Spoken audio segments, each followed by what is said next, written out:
For full transparency, at the time of recording this, my Movie Monday editor is about halfway through the first Twilight video, which obviously has already been posted by the time you're seeing this, but he's very understandably not having a great time, and we've barely scratched the surface so far with the series. So before we move on, I'd like everyone watching right now to take a minute and write "Thank you, Charlie" in the comments. Go ahead, I'll wait. Even though this is a pausable video, I'll give you a bit. So, how was your weekend? Do anything interesting? Yeah? Alright, I think that's enough time. Now that we've got that squared away, we can move on to review and discuss the next installment in the Twilight franchise, New Moon, released in 2009. Honestly, at this point, I'm getting kind of loose with the spoilers because this series was so widespread that even if you never watched the movies or read the books before, you probably know at least the basics of the plot. The folks over at marketing didn't even try to be subtle or secretive with anything. They basically included the entire Cliff Notes version of the film in the trailer, from Bella almost getting nommed by Jasper, to the breakup, to the werewolves, Edward thinking Bella is dead and wanting to die, to the Volturi. It's all in there, so you basically know the whole movie before you even watch the damn thing. So if you'd like to skip the plot overview and go straight to my spoiler-free-ish thoughts, you can skip to this timestamp in the video. With that said, pull on your denim shorts and flea collars, and let's get right into it. The movie opens with narration from Bella reading Romeo and Juliet, because of course we have to compare a pair of teenagers who fall in love way too quick because they think with their genitals instead of their brain despite the fact they're clearly wrong for each other to, well, a pair of teenagers who fall in love way too quick because they think with their genitals instead of their brain despite the fact they're clearly wrong for each other. How about that? We see Bella frantically running through a city as a clock tower strikes noon. This is a future event, so I have no idea how it connects to her present dream in a meadow on a sunny day. Bella sees her grandmother across the way, and Edward steps into the field and is all sparkly as he moves towards Bella. The couple approaches Grandma, who is mirroring Bella's actions, and it turns out to be old Bella in an actual mirror. She suddenly wakes up from her bad dream on the morning of her 18th birthday, so she's now physically a whole year older than her dead sparkly bae. Oh, the horror! For her birthday, her dad Charlie gives her a camera, and her mom on the other side of the country sends a scrapbook. The radio gives a report of another missing hiker from a supposed animal attack.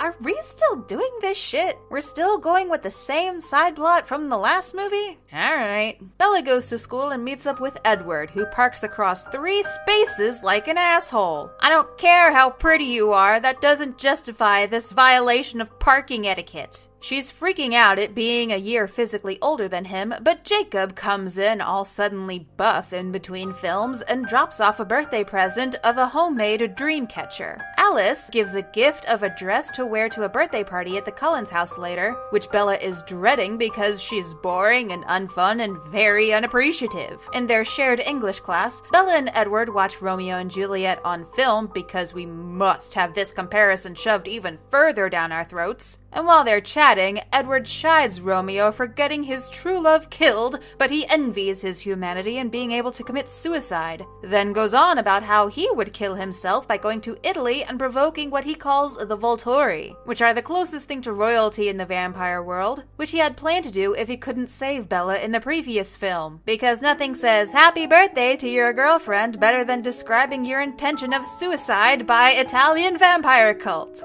But it's all good, because the Volturi's only rule is to keep the vampire thing a secret, and they kill anyone who exposes themselves to humanity. Bella is still worried about Victoria from the previous film and wants Edward to change her into a vampire, but there's no time for that because it's party time! Until Bella gets the most violent paper cut ever, with blood dripping down her finger and onto the carpet, and Jasper, who is the newest vegetarian vampire of the clan, tries to kill her. And in the scuffle, Edward for some reason decides to make the situation immensely worse by throwing Bella into a table with glass vases, and her arm gets sliced open, and the rest of the vampires have to leave. So it's up to Carlisle to stitch up Bella's arm, and they have a conversation about how Edward won't change her into a vampire because he's afraid she'll be damned to hell, or something, which we already knew that he was trying to preserve her humanity. Edward drives her home, but he's still very tense because his brother almost ate his girlfriend, and he's also still struggling with self-control. control. The Cullens don't show at school the next day, but Edward is at her house afterwards and leads her into the woods. This can only mean good things, I'm sure. He tells her he and his family are leaving, and Bella believes she'll of course be tagging along, but Edward says no. He don't like that clingy shit, and that he doesn't want her to go with them, and that they don't belong together. I'm paraphrasing, of course, but you get the idea. Before he leaves, he tells her not to do anything reckless and to keep herself safe, and promises this will be the last time she'll ever see him, so she can go on with her life as if he never existed. Then he disappears into the woods. Bella tries to follow the vampire with super speed abilities and futilely chases him through the woods, but it quickly gets dark and she gets lost. And eventually she trips and just doesn't get up, I guess. Until she hears some kind of rustling and growling nearby from a large animal, and I don't know if she just passes out or what, because then it just suddenly cuts to her being carried by a shirtless buff man named Sam from the reservation, who brings her back to Charlie. Then we get a long montage as the camera just spins and spins around Bella, showing that she's spent the entire autumn and winter sitting in front of her window, trying to send Alice emails that fail to be sent, avoiding her human friends, and screaming very loudly in her sleep. Not sure that last one is even possible without waking up, but I suppose in a vampire series, this is where I draw the line at what's unrealistic. Charlie eventually decides to send Bella to Florida to be with her mother, basically giving up on his depressed daughter, and his solution is to send her away. Man, both her parents suck and are quick to ditch their kid at the slightest inconvenience. But she makes up plans about shopping with her friend Jessica, so her dad won't think she's gone totally bonkers. While they're out, Jessica is talking relentlessly, but Bella is paying more attention to some motorcycle guys calling out to her. And she has a vision, or hallucination, or whatever of Edward telling her to leave them alone. So she does the exact opposite and hops on this random stranger's motorcycle to keep these visions going, as one does, and they take off until she comes to her senses and tells him to stop. She catches up with Jessica, who is understandably very weirded out.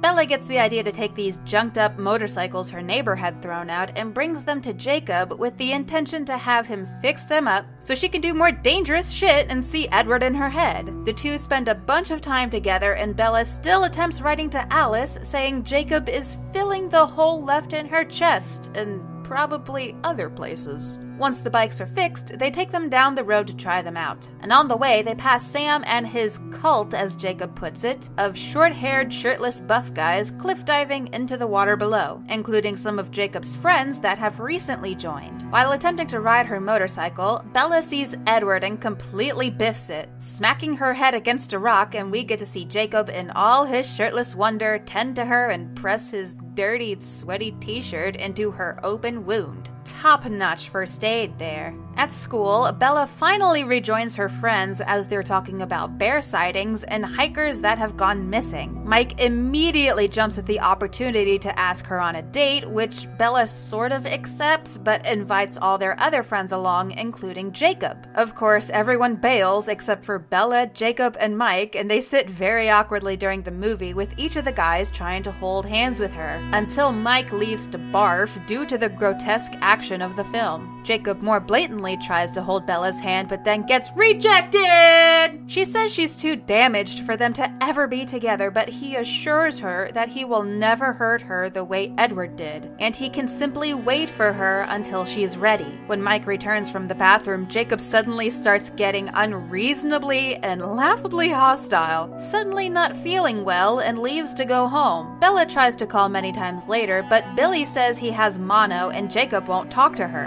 until eventually she gets impatient and goes to visit to find him shirtless with denim shorts and short hair like the other guys in Sam's cult. Jacob tells her to go away when she questions if Sam got to him, but he says Sam is helping, and if she wants answers, she should ask those filthy bloodsuckers, meaning he knows the Cullens are vampires, and he tells her they can't be friends anymore, even though he literally just promised he wouldn't do the same shit Edward did, and he runs off to join his other shirtless buddies in the woods. You know, if I didn't know they were werewolves, I'd be a bit concerned about Jacob's possible sexual experimentation antics here. Not that I'm judging, but you know, this definitely gives the impression like something freaky is going down in those woods. Now alone again, Bella Bella makes the trip to this special meadow but finds it all dried up and dead. Laurent appears and says he went to visit the Cullen house, but he found it empty. Hallucination Edward appears and tells Bella to lie, but just like everything else she does, she's terrible at it. Laurent says Victoria is still after her, thinking it's fair to kill Edward's mate since he killed hers in the last movie. Laurent is about to mercy kill her since Victoria would do it slowly and painfully, and he just wants a quick snack. But then a pack of giant wolves appear from the woods and chase him away, with one of them standing behind to stare at Bella for a bit before joining the attack. Bella runs back home and tells Charlie what she saw, sans the vampire, so he gets a hunting party together to go after the wolves. She is confident those wolves are long dead and unable to defeat Laurent, so she's now fearing Victoria coming after her at any moment. That night, Jacob appears at her window to try to apologize and tell her that he can't explain what's been happening. But he's frustrated because she already knows and reminds her of their conversation at the beach in the previous movie. But of course, she only recalls that he told her about the Cullens being vampires and he begs her to remember. She has a nightmare about when Edward left her in the woods and suddenly remembers that Jacob told her the Quilead ancestors are descended from wolves, and she finally starts connecting the dots. Bella goes to see him now that she's finally had an epiphany and finds Sam and the gang outside. And she briefly grows a spine at a very inappropriate moment and slaps a particularly aggressive one named Paul. And he gets pissed and transforms into a wolf right before her eyes. Jacob runs outside and transforms as well to protect Bella, and the two wolves fight and tumble through the woods. So now the secret's out, and the others take Bella to see Sam's fiancée, Emily, who has a massive scar covering one side of her face, but we won't learn more about that until later. They explain Jacob couldn't tell Bella about the whole being a werewolf thing because the Alpha's orders must be obeyed whether they want to or not. And they can read each other's thoughts while they're in wolf form. Paul and Jacob arrive totally chill, like nothing happened at all, and the latter goes to talk with Bella. She is initially disgusted with his werewolfness, thinking they're responsible for all the recent deaths. But he refutes those accusations, saying the wolves killed Laurent and have been trying to hunt Victoria. Now, with Jacob out hunting Victoria all the time and Charlie hunting Jacob and the wolves, Bella is left alone for most of the time. During Charlie's hunting trip, one of his friends, Harry, encounters Victoria before Jacob attacks her, but she manages to escape, and Charlie's friend Harry has a heart attack and dies. Meanwhile, Bella goes to the cliff she saw Sam and company jumping from and leaps off, despite Hallucination Edward begging her not to. She gets tossed around by the waves and sees Victoria swimming towards her, causing her to panic and lightly bump her head on the rock. But Bella's skull must be made of tissue paper because that's enough to knock her out, and Jacob has to pull her stupid ass from the water. He takes Bella home but seems a bit distant and tells her they can't be together because she's at a major risk of getting hurt like Emily, who got her scar in an accident when Sam got mad and transformed while she was standing too close. But Bella says she'll prevent this by telling him how special he is. Okay.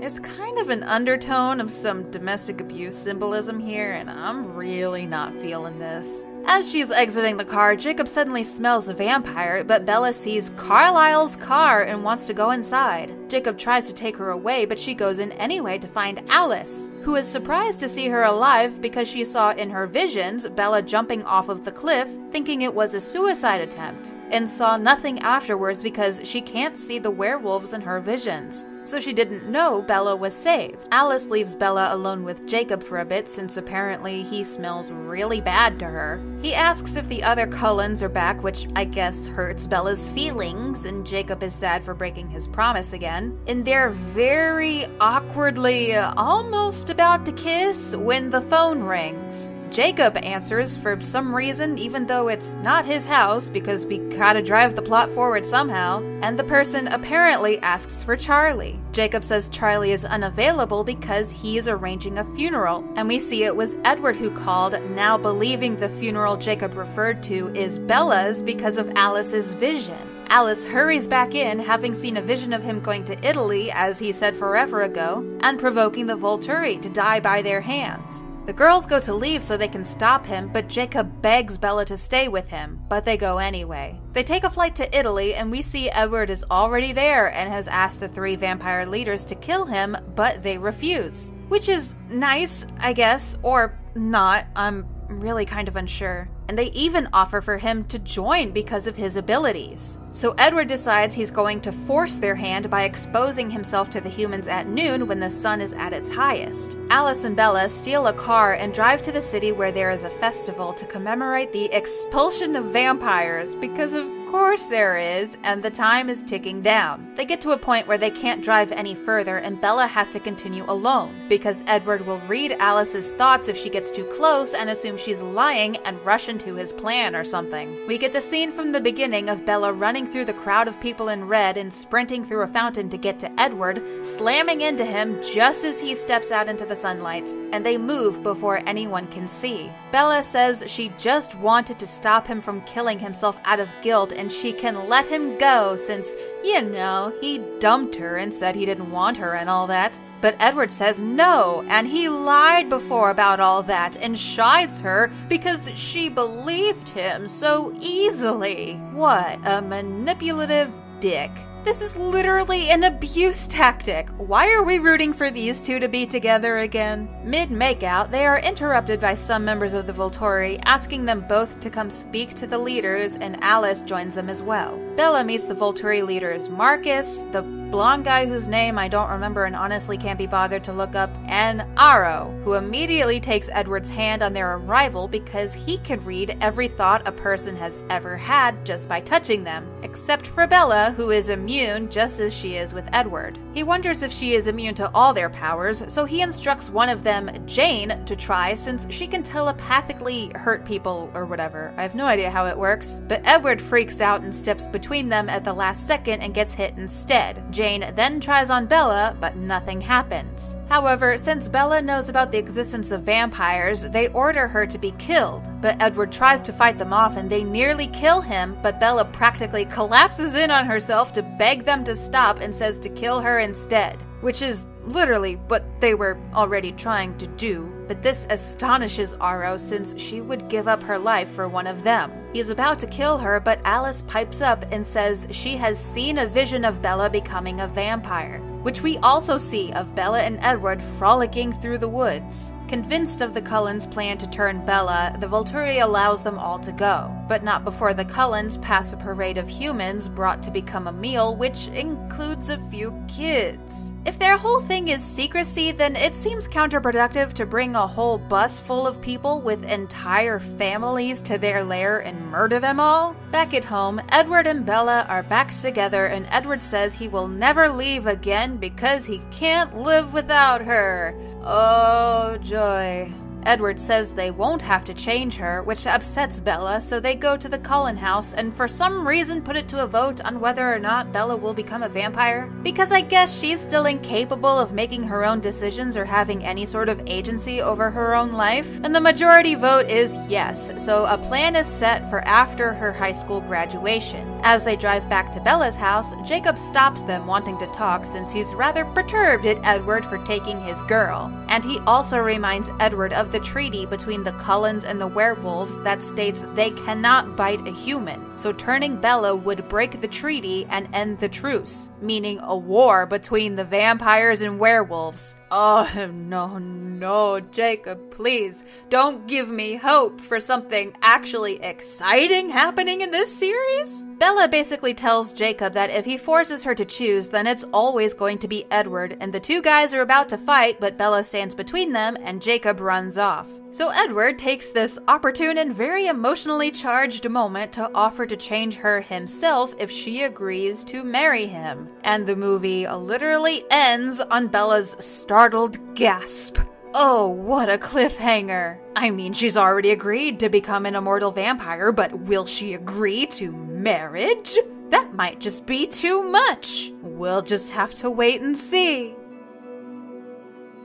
Well, the good news is this sequel is slightly better than the first movie in terms of effects and cinematography and not having terrible filters over the footage. Heck, it's probably the best out of the series in terms of actual quality filmmaking, but that's obviously not saying much, since it's still loaded with unintentionally dumb, cringy, and funny moments. And that's about where the good aspects end. At this point, it's become very apparent that many actors in this film are just here for a paycheck. I mean, some get into it and they take their role seriously, but then there's Robert Pattinson, who really doesn't seem to care and just sort of goes through the motions. Probably because he knows he can't be fired. That would be such a travesty, and teenage girls everywhere would riot for their hunky glitter boy. Kristen Stewart, again, she's proven both pre- and post-Twilight that she is a very capable actress, but this role does her no favors, as she either sort of awkwardly stumbles through this movie with her mouth half open, or during the more tense scenes where she shakes her head a lot, or does this weird thing with her arms like she is collapsing in on herself and having a stroke or something. It's not very good. Bella's biggest personality trait in the first Twilight film was being in love with Edward, so once he takes off, this could have been a great opportunity to flesh out our main character more, but nah. There's clearly no need to do that. At least in the novels, we know she's really into reading classic books, which is so very much the only characteristic that it's strongly emphasized in 50 Shades. We don't even get that. This movie only shows how dull and boring of a character Bella is without Edward attached to her hip. Not because she's depressed, but because she has no significant qualities besides being his girlfriend. The first 10 minutes are spent shoving Romeo and Juliet in our faces, trying to make a very forced connection between a teenage couple who gets caught up in their hormones before killing themselves when they can't be together despite only knowing each other for a few days, and these awkward, angsty fucks. Both the book and the film kinda gloss over just how insane Bella is. It's one thing to be sent into a spiraling depression because her hunky vampire boyfriend left, but to be not only hallucinating but also talking to her hallucinations? This is an afterthought, of course, to OMG, we can see Edward again! And it seems like it would have been a lot safer for her to do recreational drugs or something. And engaging in dangerous behavior, essentially becoming an adrenaline junkie so she can continue seeing said hallucinations, with almost no consequences to consistently putting herself in harm's way. It's such destructive behavior, but there's never a moment where Bella learns or isn't convinced that this is the right thing for her to do, and that it's actually so incredibly unhealthy for her. Using depression and other mental illness to boost a romance story is a very fine line to tread. It requires a lot of care and responsibility to handle to avoid romanticizing mental illness, and I don't think it was done very well here. Though at least the film didn't include Bella completely disregarding the idea of seeing a therapist, thinking the moment she opens up to someone she'd be carted off to the happy house in a straitjacket. Yep, that's an actual part in the book. Although this ignorance of mental health may not be intentional, it paints such a bad picture to portray someone as being only a broken down shell of a person without their partner, especially when we know so little else about them outside of the relationship. And it honestly gets rather bothersome to see such intense codependency that Bella experiences being a sign of true love, especially when she attempts to foist her emotional issues onto Jacob, even begging him not to break up with her when he becomes distant when they were never even dating to begin with because she rejected him. Like, girl, make up your mind and stop toying with this poor bastard's feelings. Though I will say they did too good of a job developing the bond between Bella and Jacob and showing what an actual, normal, healthy relationship looks like, because by the end, I don't really care about Edward and kinda wish he would just stay out of the way. Fortunately, they turned Jacob into a complete asshole by the next movie, so he seems somehow worse by comparison, but I'm getting ahead of myself. While Twilight was primarily just a lot of cringe, New Moon is the first installation where I've thought, okay, now I see how this can reasonably become the atrocity that is the 50 Shades of Grey franchise. Twilight wasn't made that well and the story was meh,